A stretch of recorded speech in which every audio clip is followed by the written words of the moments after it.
Fala pessoas, tudo bem? De quantas maneiras possíveis a gente pode explicar que é errado largar uma criança de 5 anos sozinha no elevador de um prédio? Bora trocar uma ideia sobre isso. Acho que nesse ponto quase todo mundo já ouviu falar, mesmo que por cima, sobre o caso da morte do Miguel.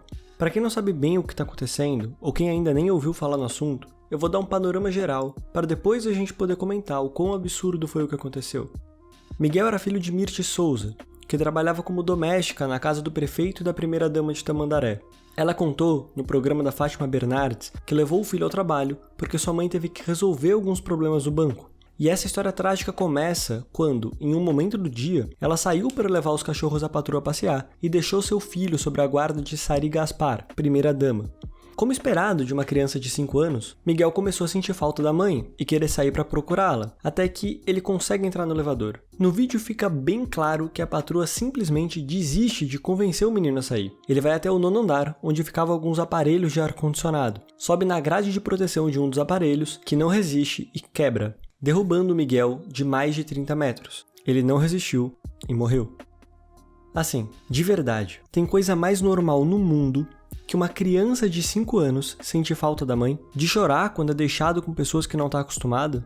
Meu, é só uma criança. É necessário ter paciência, porque a criança não tem o discernimento necessário para saber o que está acontecendo. Na cabeça do Miguel, sua mãe tinha sumido e ele precisava encontrá-la. Nada mais importava. Isso é totalmente natural. E o que a gente vê nas imagens da câmera do elevador é a Sari perdendo completamente a paciência e deixando o Miguel sozinho para fazer o que quisesse. Mano, repetindo, ele tinha 5 anos.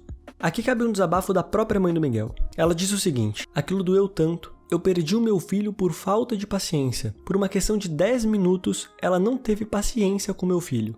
Eu não consigo nem imaginar a dor que essa mãe está sentindo. Sinceramente, não tem como não ficar completamente indignado com essa situação. Pegasse na mão da criança e tirasse ela do elevador. Pegasse ela no colo. E mesmo que nada disso tivesse funcionado, e eu sinceramente não consigo imaginar por que não funcionaria, era só ir com ela no elevador. Não é como se a mulher tivesse que passar o resto da vida tendo que andar de elevador com Miguel. Eram só 10 minutos. Fizesse qualquer coisa, mas não largasse ele sozinho, mano. Simplesmente absurdo. Imagina se fosse ao contrário. Usa o caso do Miguel para refletir sobre o que de fato é racismo estrutural. Pô, Jota, mas e aí? Ela pode ser acusada de homicídio? E eu vi que ela pagou fiança, ela vai ficar impune? Então, eu vou explicar. Logo após a morte do Miguel, a Sari foi presa em flagrante por homicídio culposo. Mas para a gente entender o que isso significa e quais as consequências, a gente precisa entender algumas características do processo penal. Seguinte, de forma ampla, a gente pode falar em 2 tipos de prisões, as processuais e a de sentença transitada em julgado. Pera, que? Calma, vai fazer sentido. As prisões processuais são aquelas que acontecem antes do julgamento propriamente dito e são tidas como provisórias. Prisão em flagrante, prisão preventiva, prisão temporária e prisão decorrente de sentença de pronúncia. Mas Jota, e aquele papo de presunção de inocência? Eu não deveria ir preso só depois de julgado? Sim, exatamente. E é justamente por isso que essas prisões são provisórias e excepcionais. A lei é bem criteriosa e rígida ao mostrar quais são os requisitos para cada uma delas, porque sempre há a necessidade de preservar a presunção de inocência. Como no caso do Miguel, a prisão que ocorreu foi em flagrante, bora focar nela. A lei vai definir as hipóteses em que ocorrerá a prisão em flagrante. No caso do Miguel, a gente pode presumir que a prisão aconteceu pela segunda hipótese. A questão agora é o que acontece depois disso.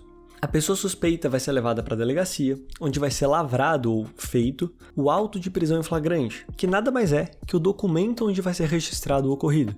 Ok, Jota, mas se é temporário, até quando a pessoa vai ficar presa? Então, com esse documento pronto, teoricamente, em até 24 horas, a pessoa suspeita tem que ser conduzida à audiência de custódia. Provavelmente você já ouviu esse termo em algum noticiário, sei lá.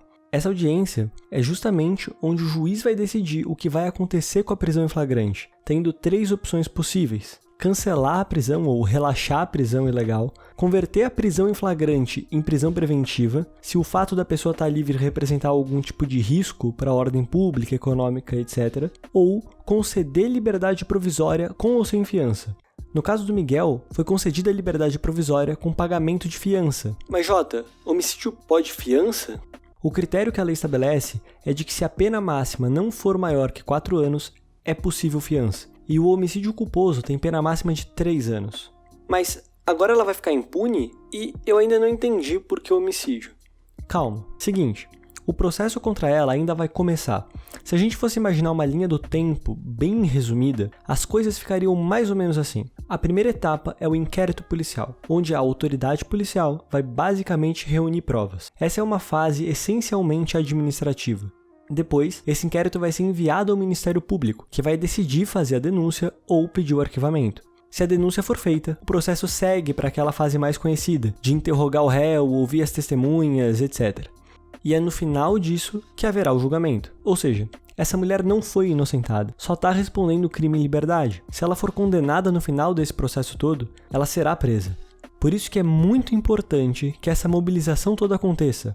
É uma forma de pressionar as investigações para que as coisas não fiquem emperradas e largadas ao tempo. Entendi, mas Jota, você ainda não falou porque isso é homicídio. Eu sei, eu não esqueci, eu dei uma enrolada como de costume, perdão. Então, se a gente for lá no artigo 121 do Código Penal, vamos encontrar isso aqui. Matar alguém, pena, reclusão de 6 a 20 anos. Meu Deus, que negócio genérico! Sim, mas calma, simplificando muito as coisas. Vamos separar o homicídio em dois grupos. Um é o doloso e o outro, o culposo. O doloso é quando há intenção de praticar o crime. E o culposo é quando não há intenção. A questão é, como definir a culpa e o dolo? E para isso, a gente pode dar uma olhada no artigo 18 do Código Penal. Disse o crime, doloso, quando o agente quis o resultado ou assumiu o risco de produzi-lo. E culposo, quando o agente deu causa ao resultado por imprudência, negligência ou imperícia. O caso do Miguel se enquadraria como homicídio culposo, já que foi a conduta negligente da Sari, que era responsável pela criança no momento, que deu causa ao resultado. E uma última coisa que acho importante dizer, é possível a discussão de que tenha havido dolo eventual, ou seja, ela não quis o resultado propriamente dito, mas assumiu o risco de produzi-lo. Minha opinião, como mero estudante de direito, é de que é bem possível sim enquadrar o acontecido como homicídio doloso. Mas, por hora, o que a gente pode fazer é pressionar as autoridades para que as coisas caminhem e lutar para que o Miguel tenha justiça. Obrigado por ouvirem minha opinião. Tamo junto e até a próxima.